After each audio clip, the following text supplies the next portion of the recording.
반갑습니다. 평안하셨지요? 네.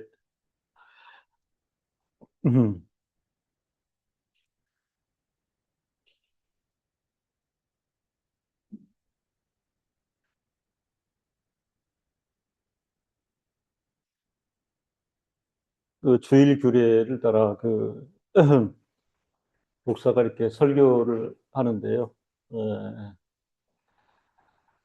뭐 교단도 다양하고 또 이제 목사님들의 설교에 대한 자세도 여러 가지인데 어떤 방식으로 하든지 하나님의 말씀 그리고 신학 교리의 어떤 그 총체성이 드러나 있는 것입니다. 어, 예를 들면 이제 말씀 중심의 강해 설교라 또 이렇게 표명하시는 분이 있는데 그래서 1절부터 8절 제가 오늘 강해 설교를 하겠습니다. 그렇게 표명해도 그 안에 결국 말씀 그다음에 신학 교리는 이제 묻어 있는 그런 방식인 것입니다. 그 35년 이상 이렇게 설교를 하면서 결국은 목회자들은 자신이 속해 있는 그 신앙 고백의 중요성을 스스로 깨닫고 그리고 그 고백의 핵심 화두들을 성도들에게 전할 수밖에 없다. 그렇게 말씀을 드립니다. 오늘 로마서와 에베소서 말씀을 드렸는데 이 말씀이 관통하고 있는 내용이 뭐냐? 하나님의 경륜으로서의 예정과 선택 그리고 구원의 확신에 관한 것입니다. 그 신학생들의 질문이라든가 또 성도들의 질문 가운데 이제 그 이 내용이 많았습니다. 예정하심, 선택하심과 복음 선포와의 관계는 어떻게 되는 것입니까? 그래서 신학자들은 이제 이런 질문을 제시해 봤는데요. 예정 선택에 대한 교리가 복음 전파를 꼭 방해하는 것은 아닙니까? 예정 선택이 그리 확고하다면 복음 선포가 필요한 것입니까? 굉장히 중요한 질문이고 그렇게 질문할 수 있다고 봅니다. 개혁신학자들이 예정과 선택에 너무 깊은 뿌리를 가지고 있기 때문에 사실은 방금 드린 그 질문에 대해서 접근하는 거를 저할 수는 있겠어요. 혹은 자칫 잘못하면 복음 전도, 복음 선포에 대한 오해라든가 그리고 다른 입장이 있을 수도 있겠어요. 저는 오늘 그 자료와 제가 가지고 지식을 동원해서 이런 부분에 대해서 그 교회가 어떤 이해를 갖는 것이 합당한가를 좀 말씀을 드릴 수가 있겠습니다. 종교개혁 이후 역사에서 사실은 오직 말씀 이 슬로건이 이제 종교개혁 역사에서는 가장 중요하죠. 그리고 어, 오직 하나님의 뜻과 의지 이 화두가 오직 말씀이기 때문에 결정적으로 중요한 것은 분명한데 역사는 사실 조금 그 다른 방향으로 그 흘러갈 수 있었다. 그렇게 말씀을 드릴 수 있습니다. 18세기 이후에 근대 사회 그리고 계몽주의가 그 인류의 정신을 지배하면서 오히려 가장 중요한 화두는 인간의 자유의지. 특별히 개혁주의가 그토록 발달했던 네덜란드 교회 가운데 다수를 이루고 있는 학론파에 의해서 주창이 되었습니다. 하나님은 모든 사람에게 똑같은 기회를 제공하시지만 그 기회를 올바로 활용하는가 그렇지 않는가는 인간의 자유의지에 달려있다.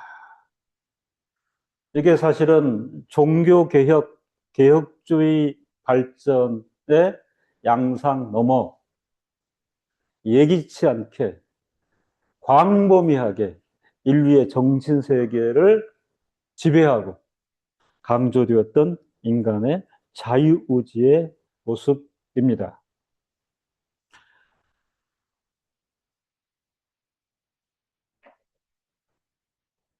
피기우스라는 인물이 있고, 시클루스라는 인물이 있고, 볼색이라는 인물이 있고, 카스텔리오라는 인물이 있어서 이분들이 신학자입니다.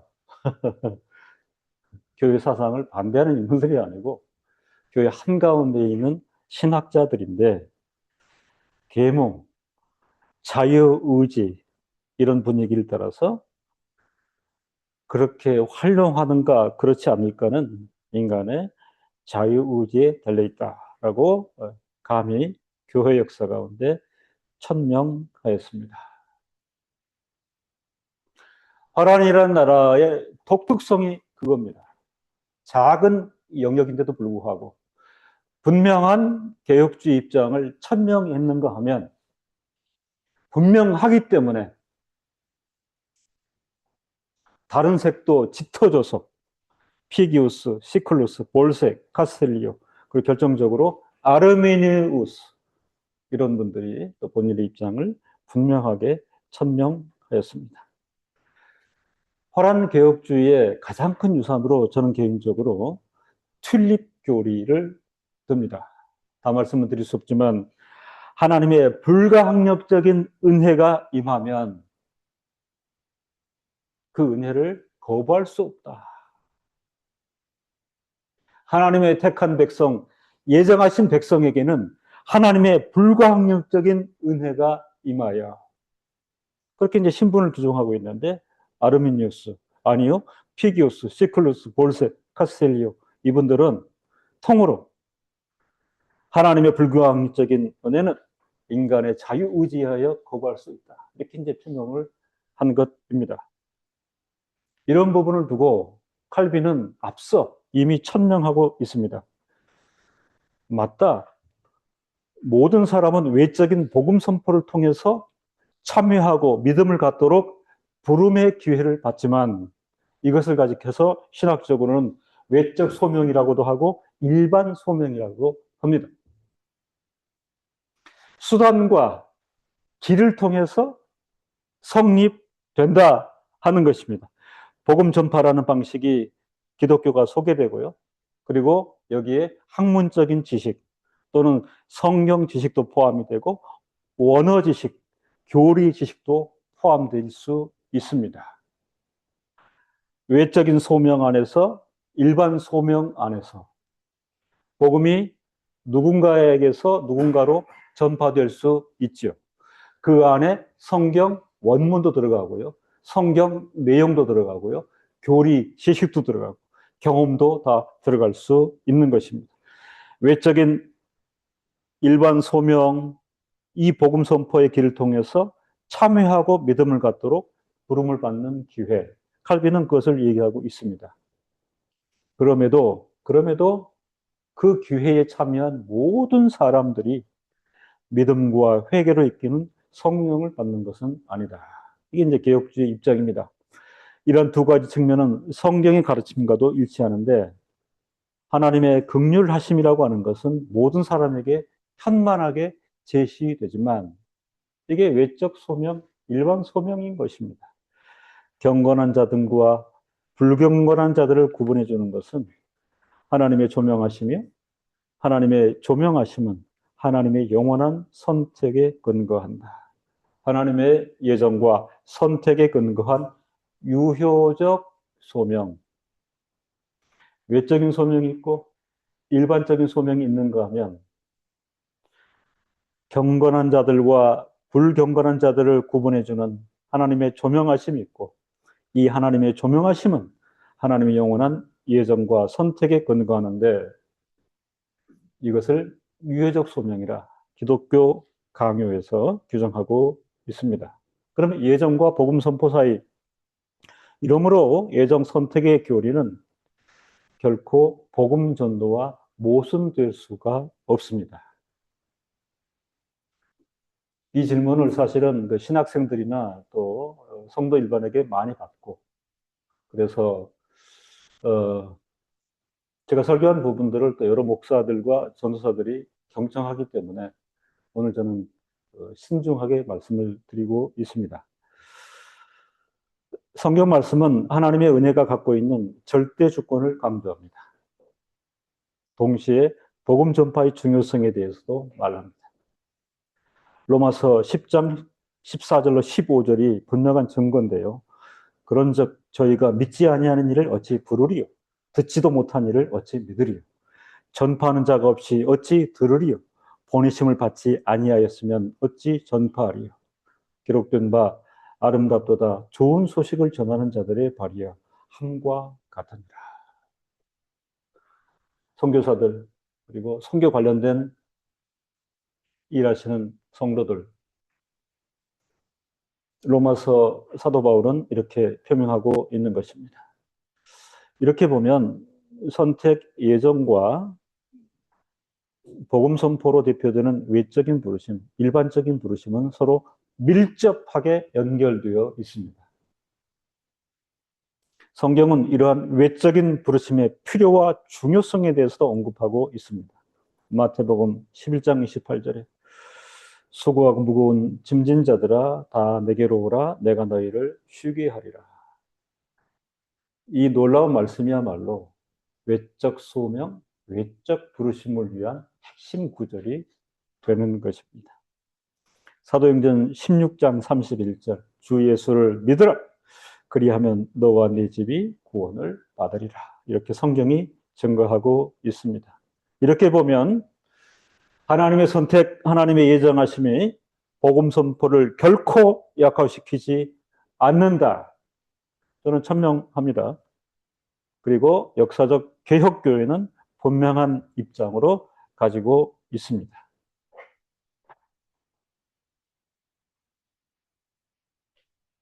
우리가 보편 선택 이런 표현을 할 수 있습니다. 일반 소명, 외적인 소명 그렇게 표현하면 구원의 서정의 질서에 따라 보편 선택이라는 표현도 할 수 있습니다. 개혁주의 신학 역사에서 사실은 이 표현은 그동안 조심스러웠습니다. 그죠? 선택이 절대적이다 보니 보편 선택, 엘렉치오 게네랄레 이 표현이 무엇인가? 근데 단서 조항이 있습니다. 보편 선택이라고 표현할 때에 곧 모든 사람을 포함하는 선택은 없다. 이렇게 말씀드리면 이 보편 선택은 오히려 외적인 소명, 일반 소명과 교회를 같이 한다. 그렇게 이해하시면 되겠습니다. 저는 그렇게 정리를 합니다. 이로써 복음 선포의 보편성 이런 말과 동류로 우리가 이해할 수 있겠습니다. 보편 선택 그리고 복음 선포의 보편성.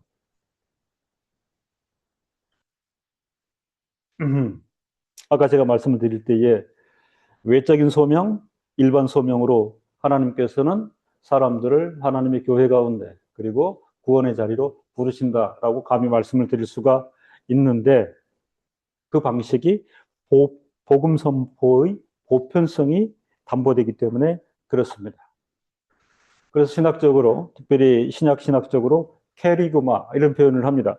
캐리그마 안에는 전도, 선교, 설교를 포괄적으로 함유하고 있다 말씀을 드릴 수가 있습니다. 개혁주의이기 때문에 보편성이나 그다음에 캐리그마의 일반성, 외적인 측면을 거부해야 되는가 천만의 말씀이라 그렇게 생각할 수 있습니다. 감히 개혁주의 신학을 철저히 신봉하는 자로서 말씀을 드립니다. 전도, 선교, 설교를 사람 구분 없이 대상 구분 없이 실천적 사역으로 힘있게 감당하십시다. 예정 선택과 복음 선포는 결단코 서로 갈등 관계에 있지 않습니다. 이 두 가지는 성경뿐만 아니라 신학, 교리의 관점에서도 서로를 강화시켜주는 역할을 합니다. 그리스도 안에서 선택하신 사람들을 구원하시기 위해 그렇죠. 아까 수단과 길이란 그런 표현도 썼고요. 외적 일반 소명의 방식이라 말씀드리는 복음 선포를 활용하신다. 역사적 신앙 고백은 언급하고 있습니다. 하나님은 그들을 그리스도에게 주셔서 그에 의해서 그들이 구원받도록 작정하셨다. 이렇게 말씀드릴 수 있고 요한복음 6장 37절, 39절을 근거로 아버지께서 내게 주시는 자는 다 내게로 올 것이요. 올 것인데 나를 보내신 이의 뜻을 행하려 함이니라. 나를 보내신 이의 뜻은 내게 주신 자 중에 내가 하나도 잃어버리지 아니하고 마지막 날에 다시 살리는 이것이니라. 이 일을 위하여, 이 일의 실행이 되게 하기 위하여 수단과 길로서 외적 일반 소명으로 복음 선포를 활용하신다 하는 것입니다. 또한 하나님은 그분의 말씀과 성령을 통해 그들을 효과적으로 부르시고 이끄셔서 그들이 그리스도와 친밀한 사귐을 갖게 하셨다. 도르트 신조의 내용입니다. 하이델베르크 교리문답은 선택된 신자들과 선택된 교회가 하나님이 원하시는 곳에 이르기 위해서 그들은 성령에 의해 사용되는 수단으로서 말씀을 필요로 한다. 수단으로서의 말씀. 때를 얻든지 못 얻든지 교회와 성도들은 또 선교 현장에서도 수단으로서의 말씀을 확신하고 말씀을 부단히 드러내는 것입니다. 목표가 뭐냐? 이 이해는 중요하죠. 선택된 신자들과 선택된 교회가 하나님이 원하시는 곳에 이르기 위해서 그들은 성령에 의해 사용되는 수단으로서 말씀을 필요로 한다. 이 전제는 굉장히 중요합니다. 개혁주의가 선교 문제를 홀대한다. 분명히 말씀드립니다. 오류입니다. 오류. 그래서 짧게 말씀을 드리지만 제가 지금 여기다 붙일 수 있는 제목은 개혁주의 선교론입니다.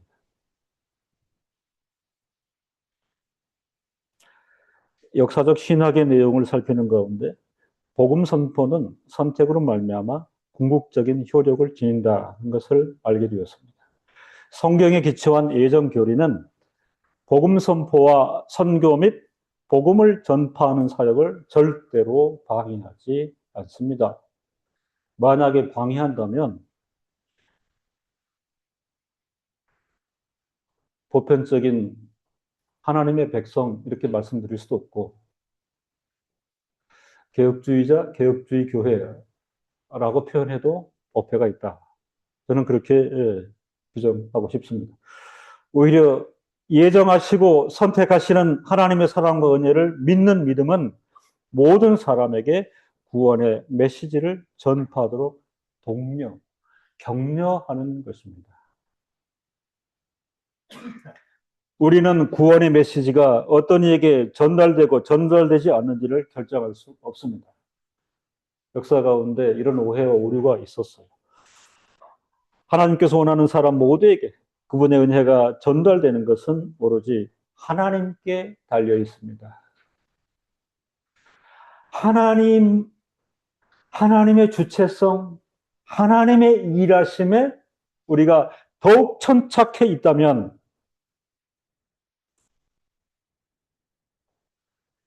복음 선포와 선교 및 복음을 전파하는 사역을 방해할 수 없는 것입니다.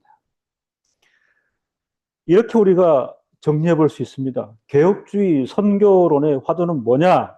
교회 안에서 예정과 선택에 대한 교리를 설명할 때에 설교자는 그분의 백성들에게 진정한 위로를 주기 위하여 적극적으로 선포해야 하며 제 개인적인 신앙 고백과 신앙 노선이 이 방향입니다.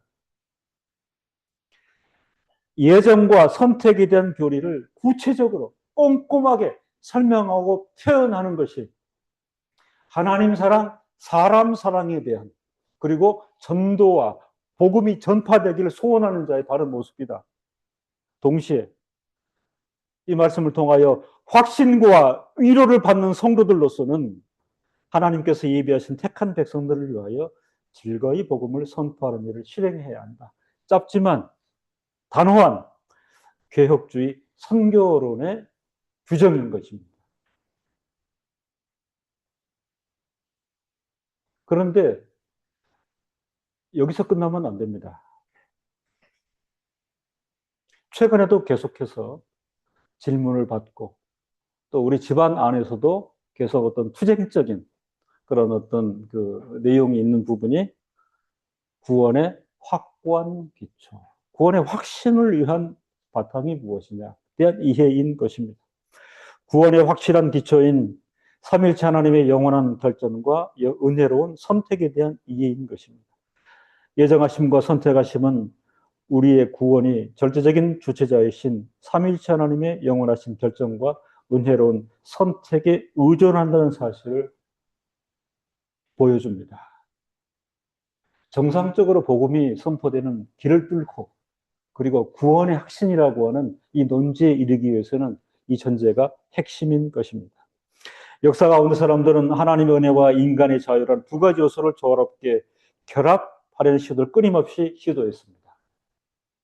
예정과 선택에 대한 미미한 이해와 오해가 이런 엄청난 오류를 역사 가운데 불러올 수 있는 것입니다.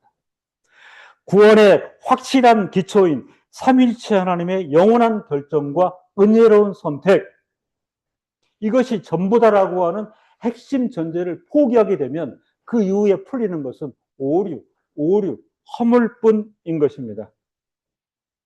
그래서 인간들이 하나님의 은혜도 인간의 자유도 제대로 파악하고 캐치하지 못해서 이것도 섞고 저것도 혼합하다 보니 결국은 신학 역사의 가장 큰 오류 중에 하나로 천명되고 있는 신인 협력설.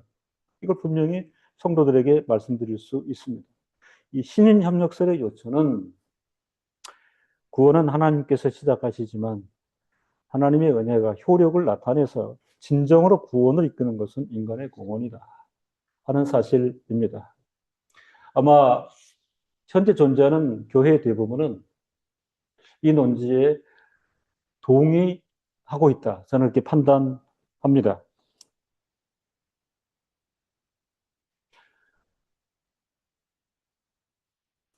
우리가 감리교회를 생각할 때 존 웨슬리를 생각할 수 있겠습니다.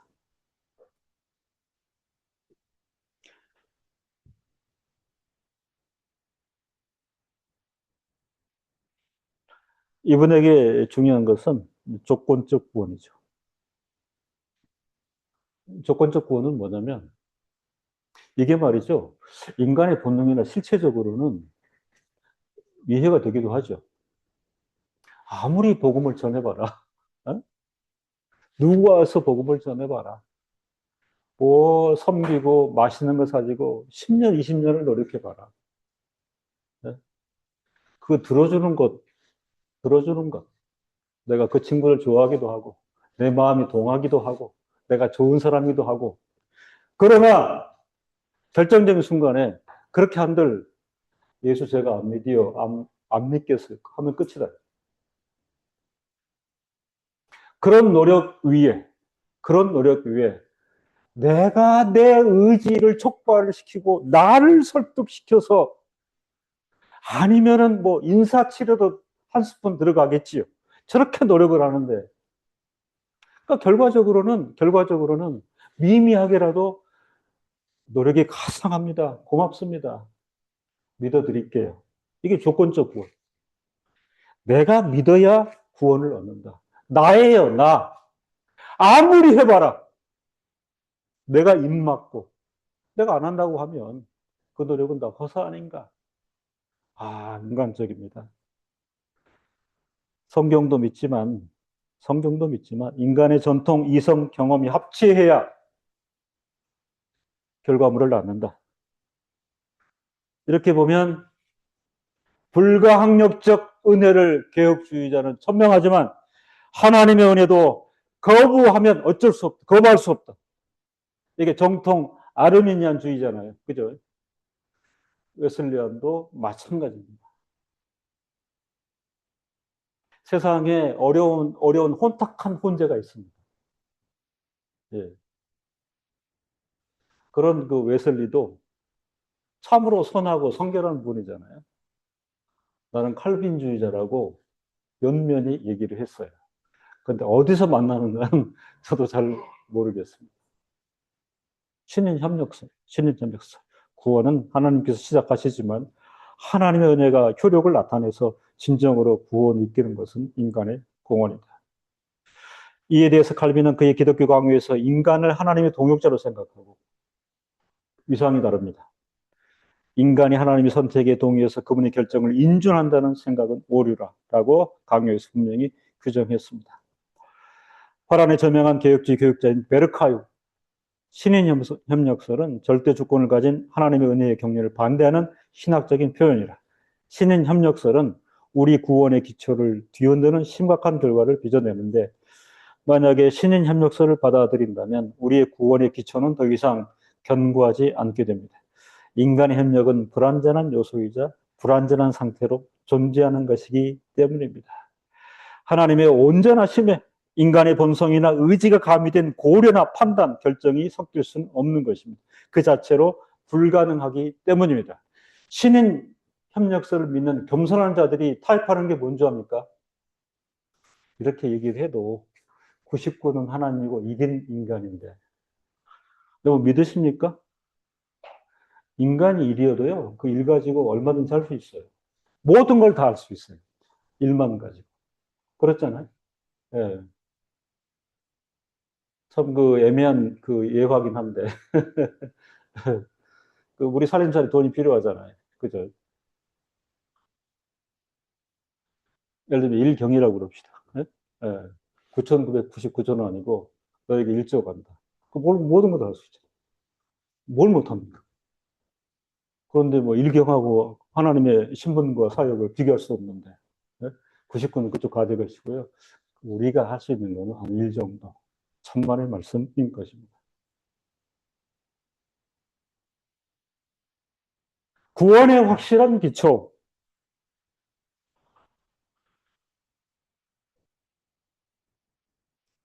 지금 로마서에서 바울은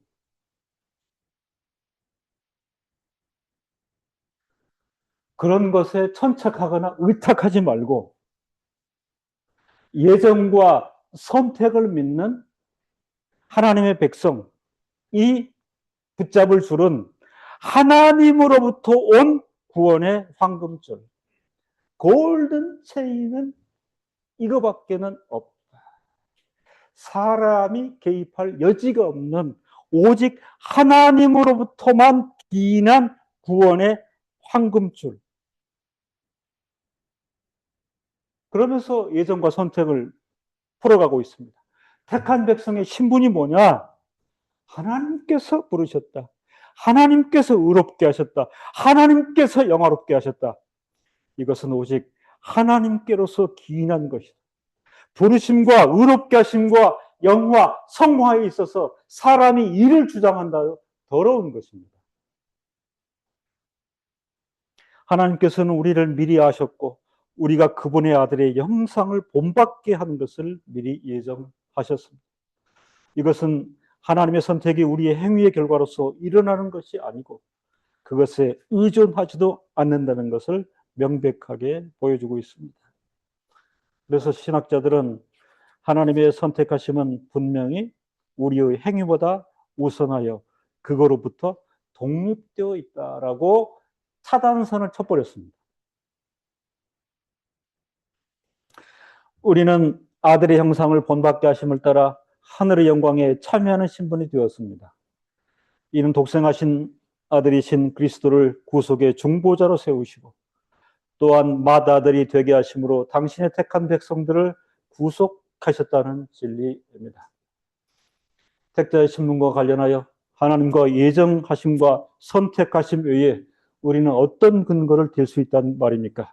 로마서 8장 30절 또 미리 정하신 그들을 또한 부르시고 부르신 그들을 또한 의롭다 하시고 의롭다 하신 그들을 또한 영화롭게 하셨느니라.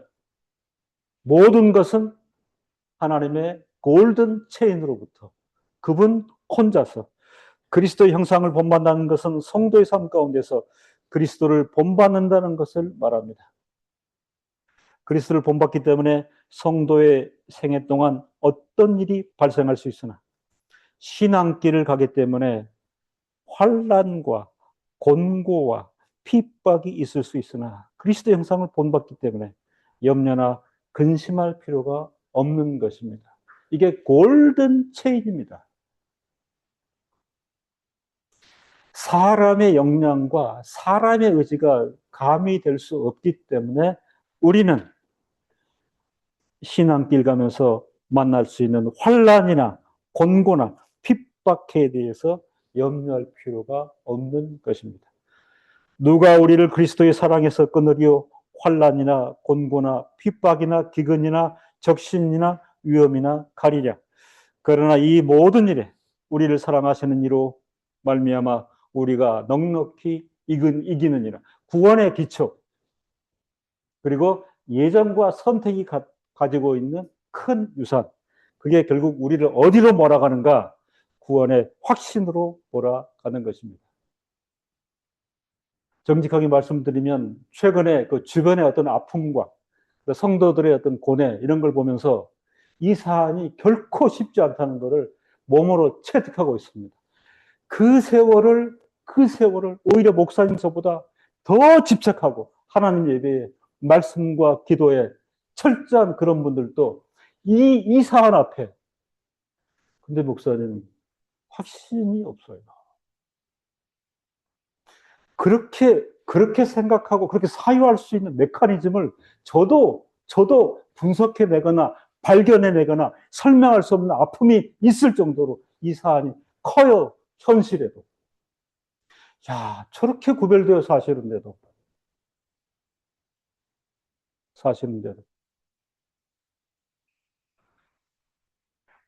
우리를 예정 선택하시고 이것과 붙이는 게 구원에 대한 확신이에요. 그죠? 성도가 선택을 확신하는 것은 다름 아닌 우리의 구원을 확신하는 것입니다. 만약 우리의 구원이 오직 하나님의 은혜에 의존하지 않고 부분적으로 우리의 성향과 협력에 의하여 결정된다면 이미 요건 말씀을 드렸어요. 그죠? 우리의 구원이 확실하다는 것은 전혀 가능하지 않습니다. 칼빈은 선택에 대해 확신하는 방법에 대해 언급하였습니다. 그는 선택에 대한 확신은 오직 그리스도 안에서 발견하게 된다고 규정하였는데, 하나님의 예정과 선택과 그리스도의 중보 사역을 인한 것이라. 그죠? 선택에 대한 확신은 오직 그리스도 안에서 발견하게 된다고 규정하였는데, 그것은 우리가 그리스도 안에서 선택되었기 때문이라고 강조하였습니다. 그의 기독교 강요에서 만약 우리가 그리스도와 연합되어 있고 그와 친밀한 교제를 나누면 우리는 우리 자신이 생명책에 기록되어 있다는 것에 대해 충분할 만큼 명백하고 견고한 증언을 지니고 있습니다.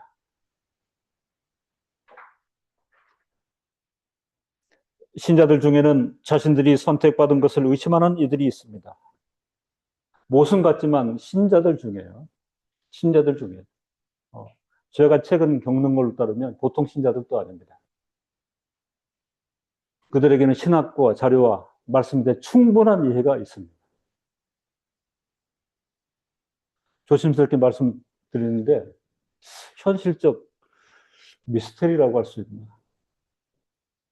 예를 들면 이제 제가 뭐 전문 신학자라고 표현할 수 있고 목회자, 설교자, 강해 이렇게 표현할 수 있는데요.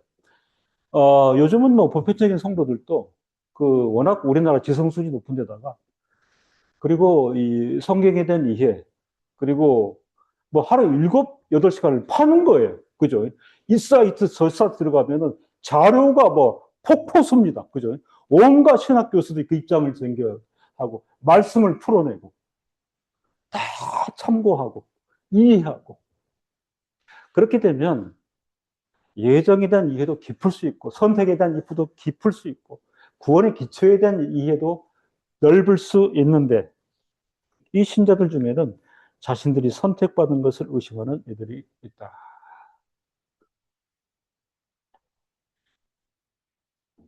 강 목사가 간과한 게 있을 수 있나? 이러한 의심은 가장 심각하고 또한 가장 위험한 유혹인데 제가 최근에 이렇게 집중하는 것은 사단은 종종 이 유혹으로 신자들을 시험하고 공격한다. 강력한 세력입니다. 그죠? 강력한 세력입니다. 사단은 언제나 신자들이 표준적인 방법을 벗어나서 자신의 선택을 확인하도록 그들을 유혹한다. 어마어마한 그 유산과 지식과 이해를 가지고 있지만 공중 권세 잡은 이 세력이 노리는 틈새도 만만치 않다. 성경은 사탄을 사람의 마음을 미혹하고 끊임없이 참소 정죄하며 두려움과 불안을 조장하는 영적 세력으로 묘사하면서 계시록 12장 10절에 내가 또 들으니 하늘에 큰 음성이 있어 가로되 이제 우리 하나님의 구원과 능력과 나라와 또 그의 그리스도의 권세가 이루었으니 우리 형제들을 참소하던 자, 곧 우리 하나님 앞에서 밤낮 참소하던 자가 쫓겨났고 등의 약속의 말씀을 무기 삼아 힘있게 맞서야 함을 이해의 영역이 생기기 시작합니다. 그날이 오기까지는 하늘의 음성이 있어서 형제를 부르고 섬기는 그 질서가 시간, 공간, 역사 안에서 나타나기 전까지 그리스도의 권세가 완성형으로 이루기 전까지 형제들을 참소하는 이 노력과 이 공격력은 결코 약화되지 아니하리라.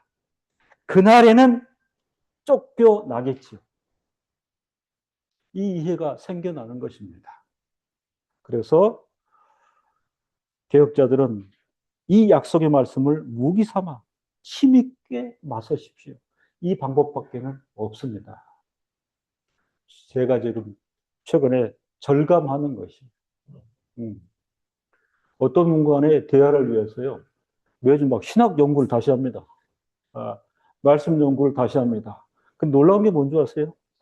목사님 그건 이미 알고 있습니다. 가끔은 자괴감 느껴요. 나는 이게 특효다 하고 정리해서 그건 이미 알고 있는데 두 가지예요. 자괴감 두 번째는 이를 어찌할꼬 저 성도를. 그래서 종교교육자 루터를 소개하고 싶습니다. 이와 같은 유역의 고난을 크게 겪었던 분이에요. 카톨릭 폐단을 총체적으로 공개한 95개 조항 논제. 알고 계시죠? 알고 계시죠? 그래서 소환을 받았습니다. 오름수 제국의회에서 소명하라. 근데 소명을 위한 소환이지만 이분 이미 답은요. 그죠? 답은 결정이 돼 있었습니다. 종교재판으로 이어지고 아마 화형.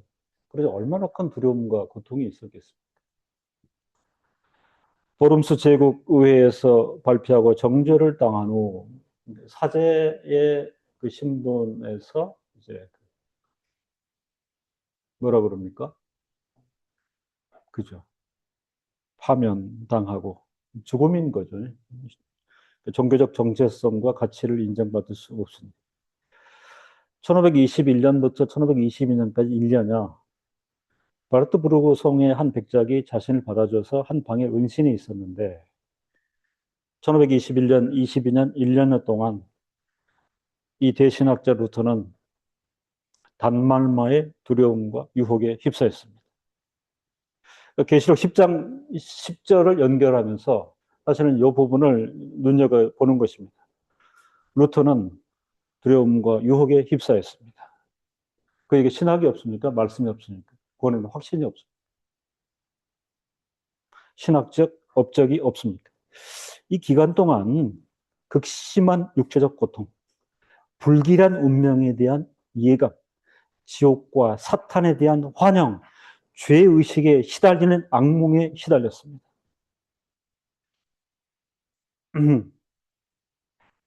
루터는 요 사안들을요, 그의 저술 가운데 표명했죠. 사탄은 인간의 연약한 양심을 파고들어 하나님의 사랑과 구원의 확신을 의심하게 만든다 깨달았다고 설파하였습니다. 1521년 전 루터와는 전혀 다른 역사적인 직설적인 경험을 통하여 깨달았다고 표현합니다.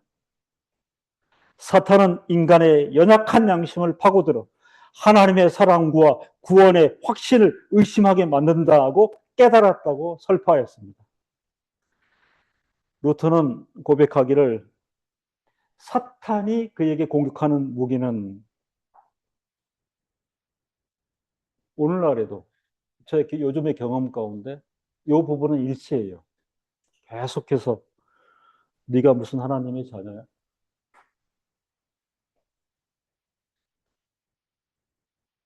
교회 출석 열심히 하고 예배 빠지지 않는다고? 그렇게 말씀 열심히 읽는다고?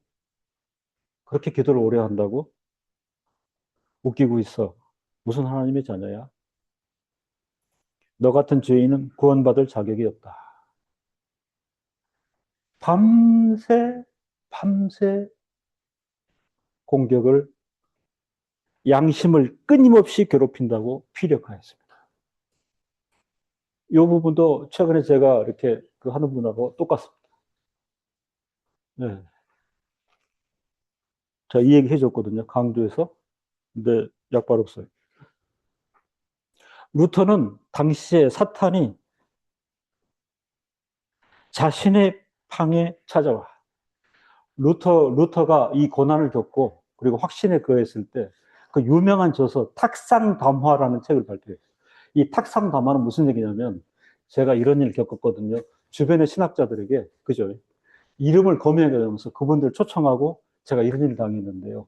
이렇게 피력한 내용들이 탁상담화로 있는데 그게 고스란히 지금 이게 다 표현이 돼 있는 거예요. 사탄이 자신의 방에 찾아와 죄목이 적힌 두루마리를 펼치며 루터에게 보이면서 조롱했다고 했습니다. 네가 무슨 하나님의 자녀? 너 같은 죄인은 구원받을 자격이 없어. 조롱하고 통죄하고 그리하여 영적인 절망과 낙담에 빠지게 한다고 덧붙였습니다. 그리고 나는 빠졌습니다. 일어설 수 납작 엎드리게 되었습니다. 그 요 표현까지 너무 괴롭기 때문에 벌떡 일어나서 루터가 잉크병을 집어 던지며 사탄아 물러가라.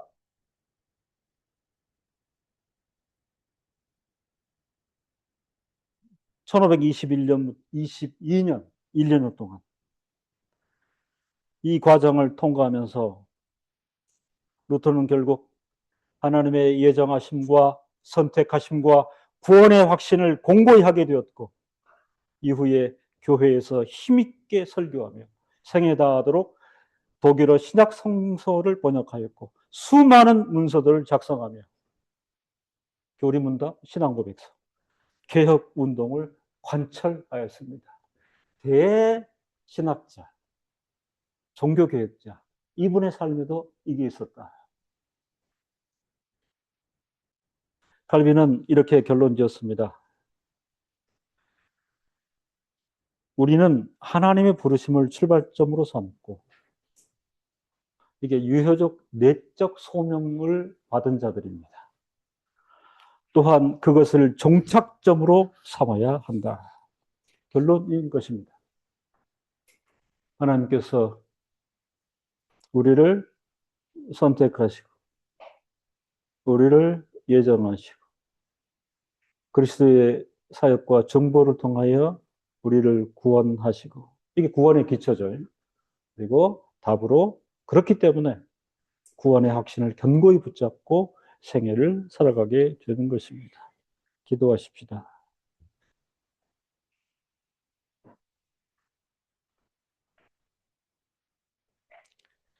개혁주의 신앙이 어쩜 간과하기 쉬운 사탄 마귀의 준동과 주님 오시기까지 쉬지 않을 그들의 놀라운 공약을 우리가 인지하고 이미 확립된 우리의 구원, 이것은 하나님의 예정과 선택 때문에 견고한 것이요.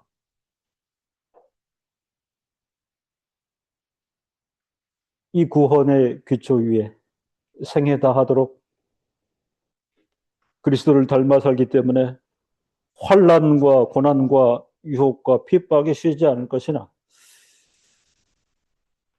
이미 허락하신 신분 체계와 확실한 구원, 이미 정립된 승리를 인하여 잘 참아내고 잘 견뎌내므로 하나님께서 그날에 우리를 인정하시고 우리에게 상 주심을 믿고 오늘을 살아가는 성도들 되게 하여 주옵소서. 예수 그리스도 이름으로 기도합니다. 아멘.